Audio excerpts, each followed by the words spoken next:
राजद के राष्ट्रीय प्रवक्ता ने प्रेस कॉन्फ्रेंस कर महागठबंधन के पक्ष में वोट डालने की अपील। प्रधानमंत्री पर किया तीखा वार। बांका स्थित कार्यालय में शनिवार को महागठबंधन के द्वारा प्रेस वार्ता का आयोजन किया गया, जिसमें मुख्य रूप से राजद के राष्ट्रीय प्रवक्ता प्रोफेसर सुबोध कुमार मेहता ने प्रधानमंत्री पर जमकर वार किया। उन्होंने कहा, यह आम चुनाव ऐतिहासिक चुनाव होने वाला है। उन्होंने प्रधानमंत्री नरेंद्र मोदी पर हमला करते हुए कहा कि आज संस्थाओं का दुरुपयोग धड़ल्ले से किया जा रहा है तथा मुद्दा विहीन राजनीति भी की जा रही है। बताया कि उनकी सरकार में 5.5 लाख सरकारी नौकरी देने का कार्य किया गया। अगर केंद्र में उनकी सरकार बनती है तो 30 लाख जो रिक्त सरकारी पद है उसे भरा जाएगा तथा 70 लाख रोजगार को सृजन किया जाएगा। तीखा प्रहार करते हुए उन्होंने बोला कि वर्चस्ववाद पर्दे के पीछे छिपकर भारत के जनमानस का अपहरण किया जा रहा है। वहीं इस मौके पर राजद के झारखंड प्रधान महासचिव संजय प्रसाद यादव ने कहा कि सभी कार्यकर्ता एकजुट होकर घर घर पहुंचकर मतदाताओं से राजद के पक्ष में वोट करने की अपील की। कहा कि जब तक बांका में लालटेन नहीं जल जाता तब तक कोई भी कार्यकर्ता चैन से नहीं बैठेगा। आम चुनाव 2024 क्या ये ऐतिहासिक चुनाव होने वाला है।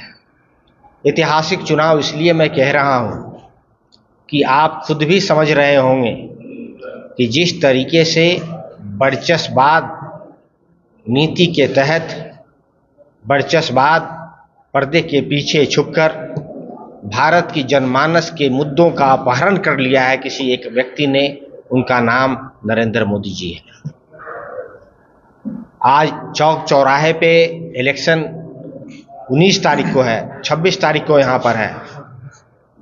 आप देखिए पहला और दूसरा चरण का इलेक्शन फुल फ्लेज में है, उसके बावजूद भी कहीं भी चौक चौराहे पे किसी मुद्दे पे कोई डिस्कशन नहीं हो रहा है आम जनता के बीच में।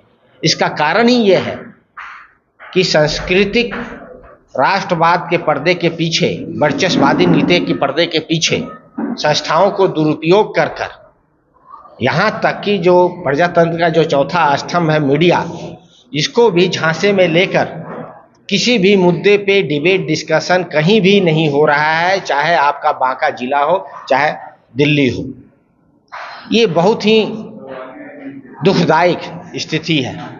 लेकिन ठीक दूसरे तरफ देखिए, एक तरफ मुद्दा विहीन राजनीति चल रही है, दूसरे तरफ माननीय लालू प्रसाद यादव की, इंडिया अलायंस की, तेजस्वी प्रसाद यादव की मुद्दा से लबरेज राजनीति हो रही है। हम लोग डेवलपमेंटल पॉलिटिक्स के साथ हैं।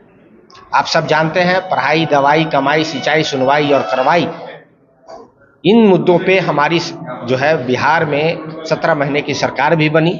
जब सरकार बनी तो मूल चूक परिवर्तन शिक्षा के क्षेत्र में हुआ, मूल चूक परिवर्तन स्वास्थ्य के क्षेत्र में हुआ, आईटी सेक्टर के क्षेत्र में हुआ, टूरिज्म के क्षेत्र में हुआ, यहाँ तक कि 5.5 लाख सरकारी नौकरी, क्वालिटेटिव सरकारी नौकरी बीपीएससी के माध्यम से, इससे पहले माननीय लालू प्रसाद यादव जी ने बीपीएससी के माध्यम से शिक्षकों का भर्ती किया था, उसके बाद माननीय तेजस्वी प्रसाद यादव जी ने शिक्षकों का भर्ती किया। तो आप इसी से सोच लीजिए, राष्ट्रीय जनता दल जो है डेवलपमेंट की बात करती है। जो मिनिमम लागत है उनका, एमएसपी कोई प्रॉफिट नहीं होता है, किसानों का लागत होता है।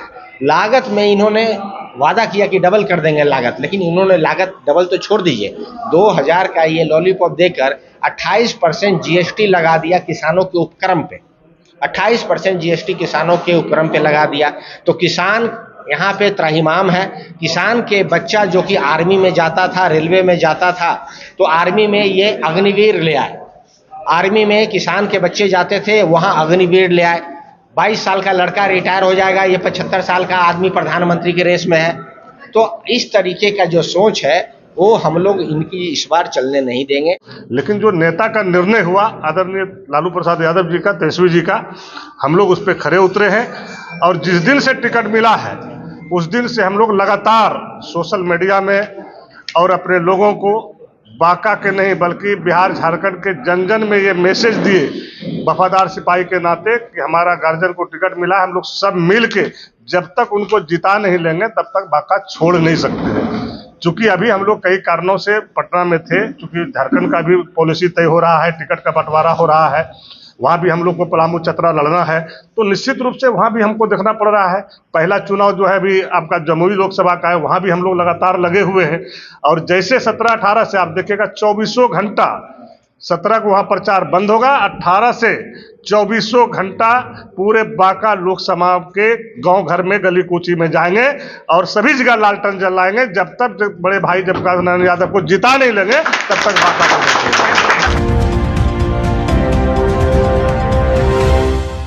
जुमरिया में 3 दिवसीय श्रीमद् भगवत कथा ज्ञान यज्ञ को लेकर निकाली गई भव्य कलश शोभा यात्रा। 151 महिला व युवतियों ने लिया भाग। जुमरिया गांव में श्रीमद् भगवत कथा ज्ञान यज्ञ को लेकर कलश शोभा यात्रा निकाली गई, जिसमें क्षेत्र भर से 151 महिला व युवतियों की टोली ने भाग लिया। यह कलश शोभा यात्रा कथास्थल से निकलकर रंगा पतार कल्याणपुर होते हुए नर चातरी घाट पहुंचा, जहां विद्वान पंडितों की टोली के द्वारा वैदिक मंत्रोच्चार के साथ कलश में जल भराई अनुष्ठान पूरा कर पुनः उसी मार्ग से होते हुए गाजे बाजे के साथ कथास्थल पहुंचा, जहां कलश स्थापित की गई।